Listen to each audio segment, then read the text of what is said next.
Good morning. विद्यालय की online class में आप सभी का हार्दिक स्वागत। आज अपना 11th क्लास का चौथा या पांचवा वीडियो है। लगभग सितंबर फर्स्ट वीक में आपके टेस्ट 11th क्लास के भी टेस्ट का आयोजन किया जाना है, ऑनलाइन टेस्ट, जिसके अंतर्गत आपको जो टेस्ट में पूछे जाने वाले जो बिंदु हैं, इन बिंदुओं में 3 बिंदु आपको याद करने हैं टेस्ट के लिए। यानी जो टेस्ट का सिलेबस जो आपका है वो 3 बिंदु हैं। पहला बिंदु, पहले वीडियो में जो आपको भूगोल का परिचय बताया गया था, भूगोल की उत्पत्ति, भूगोल के पिता, भूगोल के जनक, इन सब का अध्ययन करना है पहले वीडियो का। दूसरा टॉपिक जो आपको पृथ्वी के बारे में जो अध्ययन करवाया गया कल और परसों के वीडियो में, और तीसरा टॉपिक आज का जो वीडियो अपना चल रहा है सूर्य ताप का, जो अपन देखेंगे। ये 3 बिंदु आपको कंप्लीट करने हैं। यानी इनके अंतर्गत मुख्यतः 20% शायद बनते होंगे, 20-25 प्रश्न ये आपको याद करने हैं। आज का बिंदु सूर्य ताप का, पहले वीडियो का जो बिंदु आपको बताया गया था भूगोल का सामान्य परिचय, और एक पृथ्वी के बारे में जो आपको वीडियो के माध्यम से बताया गया। ये 3 टॉपिक आपको क्लियर करने हैं, याद करने हैं ठीक प्रकार से। जो ऑनलाइन टेस्ट होगा उसके अंतर्गत जो भी प्रश्न पूछे जाएंगे वो इन 3 वीडियो में से पूछे जाएंगे। फिर से देख लो, पहला वीडियो जो आज का है सूर्याभिताप, इसके बारे में।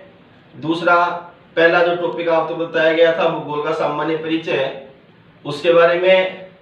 दूसरा, पृथ्वी के बारे में, जिसमें आपको ध्यान में होगा जो सौर मंडल के बारे में, इनके बारे में अपन ने अध्ययन किया था।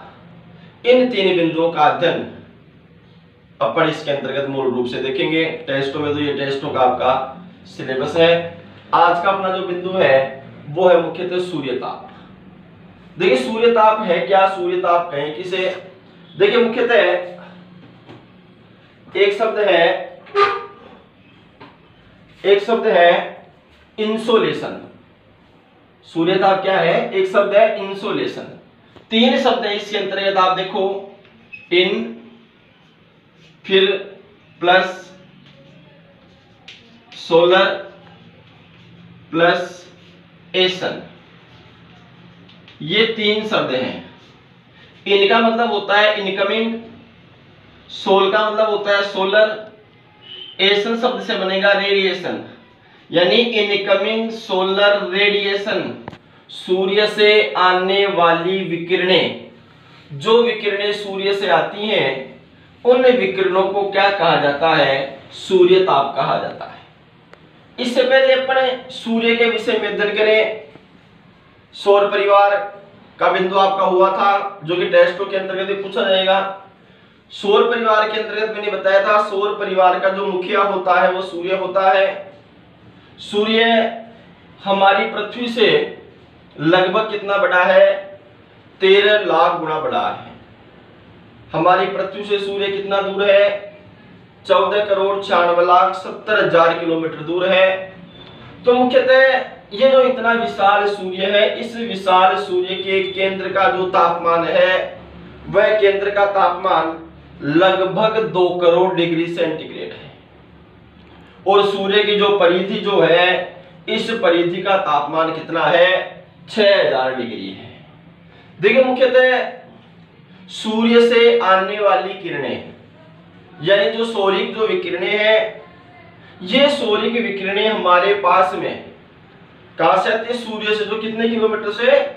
14,96,70,000 किलोमीटर से जो सूर्य की किरणें आती हैं, इन सूर्य की किरणों को इतनी दूरी तय करने में समय लगता है कितना?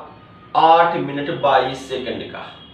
यानी 8 मिनट 22 सेकंड के अंतर्गत सूर्य की किरणें हमारे पास में पहुंचती हैं। और सूर्य की किरणों का केवल कौन सा भाग? केवल 2 अरबवां भाग ही सूर्य की किरणों का हमारे धरातल पर पहुंचता है। आ रहा है समझ में? तो मुख्यतः जो सूर्य की जो किरणें हैं, इन सूर्य की किरणों का हमारी पृथ्वी पर आना लगभग 14,96,70,000 किलोमीटर की दूरी से 8 मिनट 22 सेकंड के अंतर्गत दूरी को तय करना और सूर्य ताप का केवल 2 अरबवां भाग ही हमारे धरातल पर पहुंचना, यह मुख्यतः सूर्य ताप की महत्वपूर्ण विशेषताएं हैं।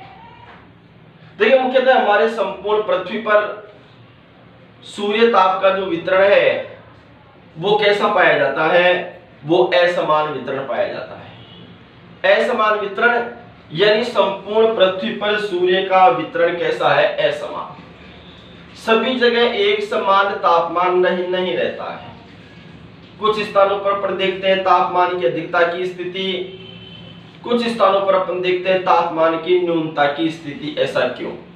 इसका प्रधान कारण है कि हमारी गोलाकार जो पृथ्वी है, यह गोलाकार पृथ्वी देखिए मूलतः लघ्वाक्ष गोलाभ आकार है, जो नारंगी का जो आकार है उसके समान हमारी पृथ्वी का आकार है। तो हमारी जो गोलाकार पृथ्वी है, इस गोलाकार पृथ्वी का 23.5 डिग्री अक्षीय झुकाव के साथ मुख्यतः सूर्य के चारों ओर परिक्रमा करना, यह मुख्यतः तापमान के असमान वितरण का प्रधान कारण है कि हमारी संपूर्ण पृथ्वी पर जो सूर्य का जो तापमान है, ये सूर्य का तापमान एक समान नहीं है, असमान वितरण है।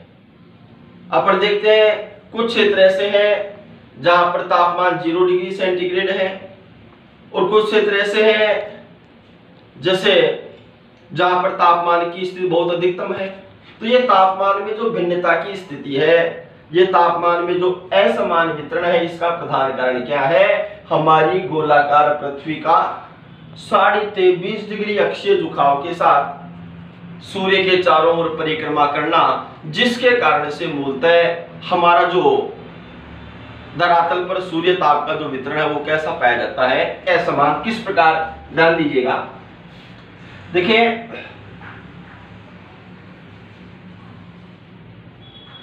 ये हमारी पृथ्वी है।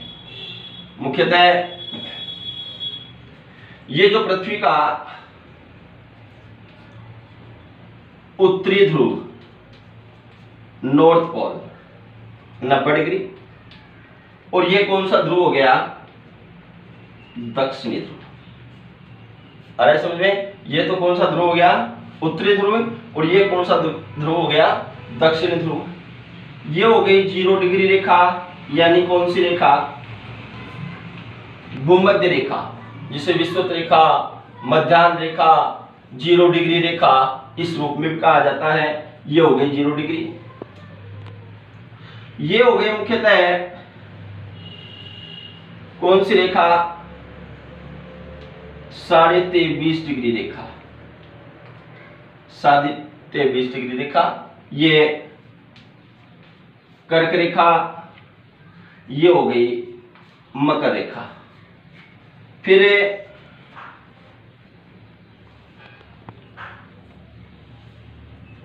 ये हो गई कौन सी रेखा? 66.5 डिग्री रेखा। 66.5 डिग्री रेखा इस रूप में भी लिख सकते हैं अपन, उत्तरी ध्रुव व्रत। और ये हो गया कौन सा? दक्षिणी ध्रुव व्रत। ये हमारी पृथ्वी की स्थिति है। फिर से देख लो, 0 डिग्री रेखा, उसके बाद में 0 डिग्री रेखा को क्या कहा जाएगा? भूमध्य रेखा। उसके बाद इधर उत्तर की ओर चलेंगे 23.5 डिग्री रेखा, जिसे कहा जाएगा क्या? कर्क रेखा। फिर दक्षिण की तरफ 23.5 डिग्री रेखा, मकर रेखा। फिर 23.5 डिग्री से ऊपर 66.5 डिग्री रेखा, जिसे कहा जाता है उत्तरी ध्रुव व्रत। और 23.5 डिग्री दक्षिण में से नीचे चलेंगे 66.5 डिग्री, जिसे कहा जाता है दक्षिणी ध्रुव व्रत। और ऊपर नॉर्थ में देखेंगे सबसे ऊपर 90 डिग्री, ये हो गई उत्तरी ध्रुव, और ये दक्षिणी ध्रुव। ये हमारी पृथ्वी की स्थिति है। अब अपन सूर्य ताप का वितरण देखें, ये सूर्य की स्थिति है।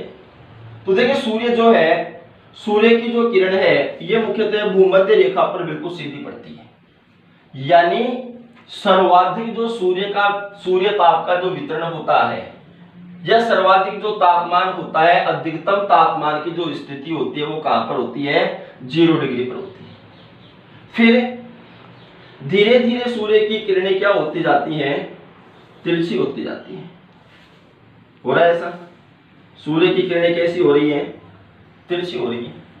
भाई एक सीधी सी बात है, ये जो भूमध्य रेखा पर सूर्य की किरण बिल्कुल सीधी पड़ रही है, यहां स्थिति अलग प्रकार की होती है। यानी भूमध्य रेखा पर जो सूर्य ताप का जो वितरण होता है वह वितरण कैसा है? अधिकतम। फिर धीरे धीरे जैसे जैसे अक्षांशों की स्थिति बढ़ती जाएगी, अक्षांशीय विस्तार जैसे जैसे बढ़ता जाएगा, वैसे वैसे सूर्य का जो तापमान है वो क्या होता जाएगा, या सूर्य की विकिरणों का जो तापमान है वो क्या होता जाएगा? कम होता जाएगा। देखिए मुख्यतः सूर्य ताप का वितरण अलग अलग स्थितियां, एक स्थिति तो मैंने आपको बता दी भाई 0 डिग्री भूमध्य रेखा पर सूर्य ताप का वितरण सर्वाधिक होता है। यानी भूमध्य रेखा पर सूर्य ताप की स्थिति कैसी होती है? लंबवत होती है, सूर्य सीधा चमकता है। फिर धीरे धीरे अक्षांश जैसे जैसे बढ़ते जाएंगे वैसे वैसे तापमान क्या होता जाएगा? कम होता जाएगा। लेकिन कुछ और भी स्थितियां हैं। उदाहरण के लिए जैसे 21 मार्च और 23 सितंबर, दोनों स्थितियां ध्यान में रखिएगा। 21 मार्च और 23 सितंबर। 21 मार्च और 23 जो सितंबर है, इस दिन विषुव की स्थिति होती है। विषुव क्या होता है? विषुव का मतलब होता है भूमध्य रेखा पर सीधा चमकना। यानी दोनों गोलार्धों पर 21 मार्च व 23 सितंबर को जो दिन की जो अवधि होती है, अपन ये कह सकते हैं कि सूर्य ताप का जो वितरण होता है वह सूर्य ताप का वितरण कैसा होता है? समान होता है। 21 मार्च व 23 सितंबर 6 महीने का अंतराल हो गया। 21 मार्च व 23 सितंबर को सूर्य ताप का वितरण प्राय क्या होता है? दोनों गोलार्ध, उत्तरी गोलार्ध में भी और दक्षिणी गोलार्ध में भी कैसा देखने को मिलता है? एक समान देखने को मिलता है। दूसरा, कर्क संक्रांति और मकर संक्रांति के समय, मुख्यतः कर्क संक्रांति और मकर संक्रांति के समय, यानी जब सूर्य की उत्तरायण स्थिति होती है और सूर्य की दक्षिणायन स्थिति होती है। कर्क संक्रांति उत्तरायण की स्थिति हो गई, मकर संक्रांति कौन सी स्थिति हो गई? दक्षिणायन की स्थिति हो गई। तो उत्तरायण व दक्षिणायन की स्थिति में दोनों गोलार्धों के अंतर्गत सूर्य ताप का जो वितरण है वो कैसा पाया जाता है? असमान देखने को मिलता है। यानी मुख्यतः अपने ये कह सकते हैं कि उत्तरायण और दक्षिणायन की स्थिति के लिए, उत्तरायण और दक्षिणायन की स्थिति के लिए मुख्यतः 22 दिसंबर और 21 जून। 21 जून सबसे बड़ा दिन होता है। 21 जून सबसे बड़ा दिन होता है। लगभग 13 घंटे 48 मिनट और 52 सेकंड का दिन होता है। यानी इस दिन 21 जून के दिन जो सबसे लंबा दिन हुआ, सबसे बड़ा दिन हुआ, उस दिन हमारे धरातल पर सूर्य ताप का जो वितरण हुआ या सूर्य ताप की जो प्राप्ति हुई वो क्या हुई? अधिक हुई। 22 दिसंबर सबसे छोटा दिन। इस दिन लगभग 10 घंटे 48 मिनट के आसपास दिन की अवधि होती है। तो दिन की अवधि कम होगी तो सूर्य ताप भी हमारे को किस प्रकार का प्राप्त होगा? कम प्राप्त होगा। तो कुल मिलाकर अपने ये कह सकते हैं कि 22 दिसंबर छोटा दिन हो गया, 21 जून बड़ा दिन हो गया। 21 जून को हमारे धरातल पर सूर्य ताप का वितरण अधिकतम हुआ। 22 दिसंबर जो सबसे छोटा दिन है उस दिन सूर्य ताप का वितरण क्या रहा? कम रहा। और वायुमंडल के अंतर्गत और भी कारण हैं जिनसे सूर्य ताप प्रभावित होता है। क्या? प्रकीर्णन, अवशोषण, परावर्तन। परावर्तन हमारे धरातल पर जो सूर्य की किरणें आती हैं उनको वापस लौटा देना परावर्तन, शोषण कर लेना अवशोषण, और प्रकीर्णन का मतलब होता है फैलाव। ये दिवा प्रकाश होता है दिन के अंतर्गत जो उजाला होता है ये प्रकीर्णन का हिस्सा है। इस कारण से भी कर्क संक्रांति काल में जब उत्तरी ध्रुव पर 6 महीने का दिन अधिक होता है तो भी सूर्य ताप की स्थिति अधिक नहीं हो पाती। कुल मिलाकर अपने ये कह सकते हैं कि वास्तव में सूर्य ताप की स्थिति अलग अलग है। एक स्थिति और एक होता है उपसौर और एक होता है अपसौर। उपसौर का मतलब होता है सूर्य का पास में आना और अपसौर का मतलब होता है दूर जाना। 14.9